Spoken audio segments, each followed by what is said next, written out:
Okay, so you guys have said in some really interesting stuff, and it all seems to be about this idea of like escaping the 9 to 5 and really taking control of your life. Yeah. So that's exactly what we're going to get into today. We're going to like try to pull out the most important stuff from these articles about why the idea of job security might not be what we think it is, and also like the pressure of our work culture these days, Right. and the dangers of letting our jobs define who we are. Yeah. You Oh, know, yeah. That's a big one. and most importantly, some actual things you can do to take back your time and really become independent. Love it. These articles you've shared are a great place to start too. They're almost like a roadmap. It makes you wonder, with everything we're talking about, how secure do you actually feel in your job? Mm. And like, what would happen if things suddenly changed? That's a really good question to start with, and it kind of goes right to the heart of that first topic, the illusion of job security. You know, it's a hard thing to really accept, but a lot of these articles point out that a 9 to 5 job isn't really the guaranteed safety net we sometimes think it is. Yeah. We're always told that hard work and loyalty will keep you secure, but the reality is, and one of the articles actually says, this companies care most about profit. Okay, so let's dig into this myth of job stability a bit more. Sure. I don't think it's about making companies out to be the bad guys. Right.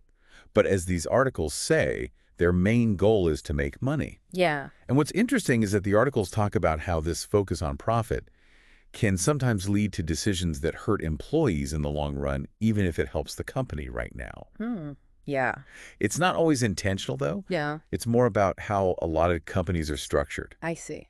What really hit me was this idea that from a financial point of view, every employee is basically a cost. Wow.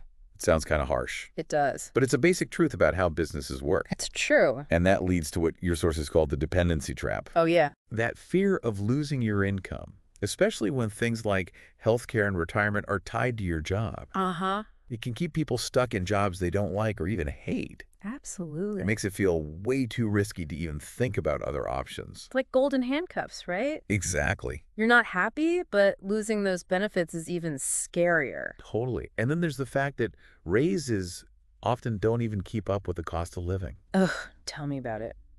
You might get a raise, but are you really getting ahead, or are you just working harder to stay where you are? That's a good point.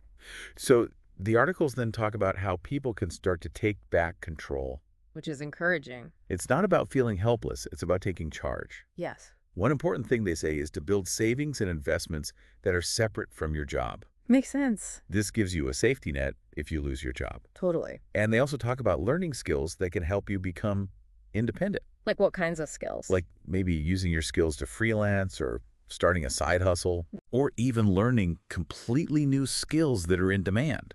Yeah. It's all about having multiple ways to make money so you're not relying on just one employer. Diversifying your income streams. Exactly. And here's a simple tip from the articles that people often forget. What's that? Keep your resume updated and stay connected with people in your field. Networking. Yes. You never know when those connections might come in handy. True.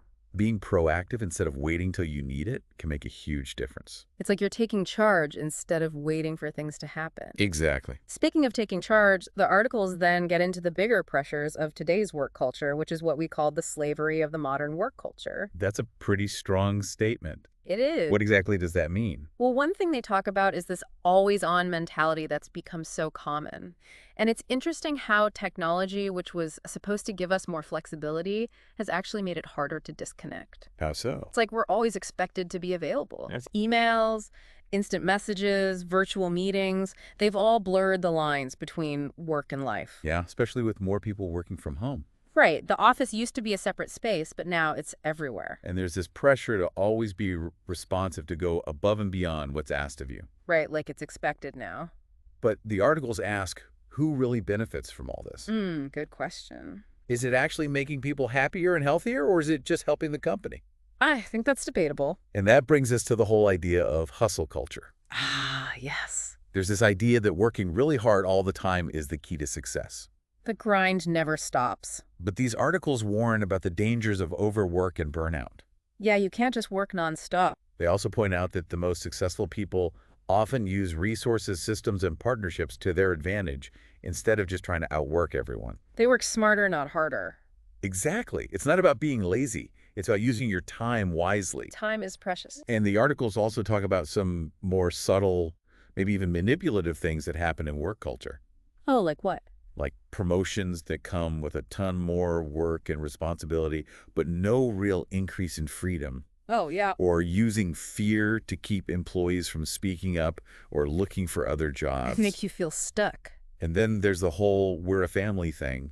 I've heard that one. It sounds nice, It does. but the articles say it can be a way to pressure people to give up their personal time. Even when they don't get paid extra or recognized for it. Right. It's like they're blurring the lines between work and life in a way that benefits the company more than the employee. So how do we get out of this trap? The articles have some practical advice. Let's hear it. One thing is to actually use all your vacation time. Gasp. It might sound crazy to some people, but Yeah, it's your right. it is. And it's so important to disconnect and recharge. Agreed. Setting clear boundaries between work and life is also crucial. What does that look like? It means deciding what your work hours are and sticking to them. Like setting a schedule. Yes, and it's about making sure work doesn't spill over into everything else. I like that. And maybe one of the most important things is to change your mindset about work. How so? See it as a contract, an agreement, where you trade your time and skills for money. Instead of being your whole identity. Exactly. That mental separation can be really freeing. And that leads us to this big idea that your sources really focus on the danger of letting your job define your self-worth. That's deep. It is. They ask this question that really makes you think, if you lost your job today, how would you feel about yourself? Would you feel less valuable? I don't know. If you even hesitate to answer that, it might mean your job has become too tied up with who you are. That makes sense. It's funny how often we ask people what they do for a living. It's like the first thing you ask. It's become the main way we see ourselves and others. Right. But the articles say that when someone loses their job, Mhm. and it's often because of things outside their control. Like company decisions. Exactly. It can feel like a personal failure, even though it's often just business.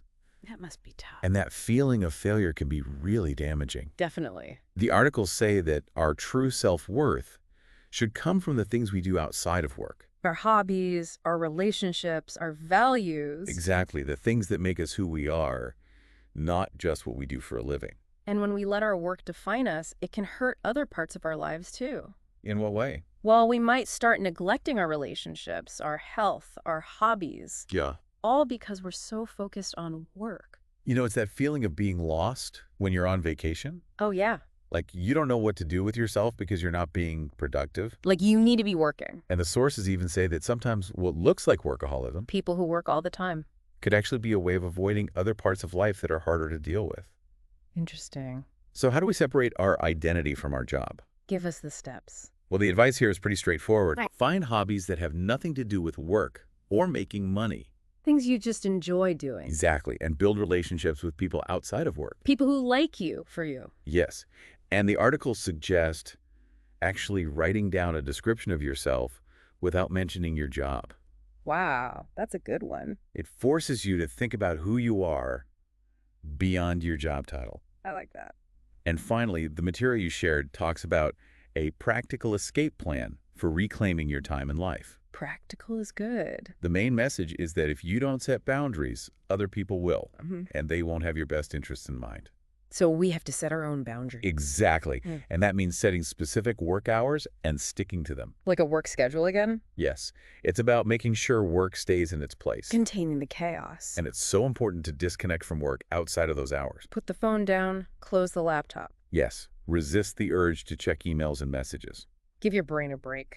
And if you work from home, try to have a separate space for work. So you're not always in work mode. Exactly. Now, reclaiming your time takes effort. Like it's a conscious choice. The articles say to schedule your personal time just like you would a work meeting, So it's actually in the calendar. and make time for things like exercise, meditation, and relaxation.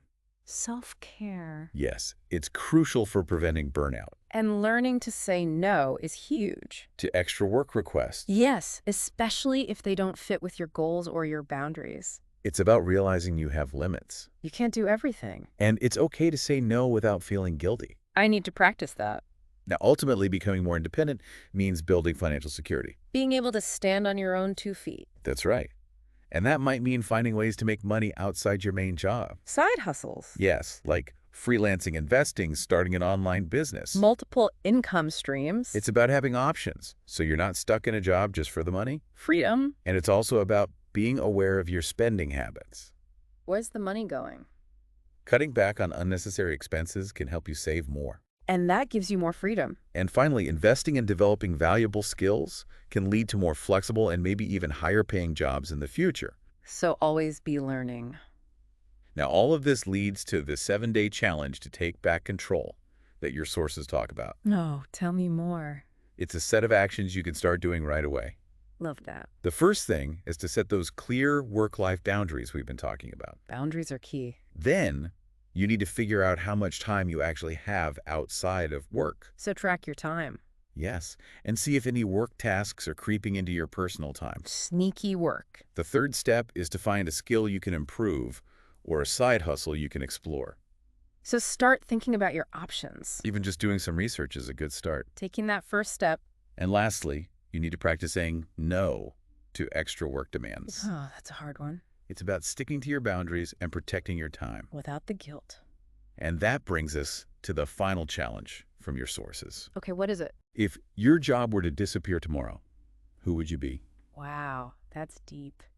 If that's a hard question to answer. It means your job is too big a part of your life. It's a wake-up call to start building a life outside of work and to start now.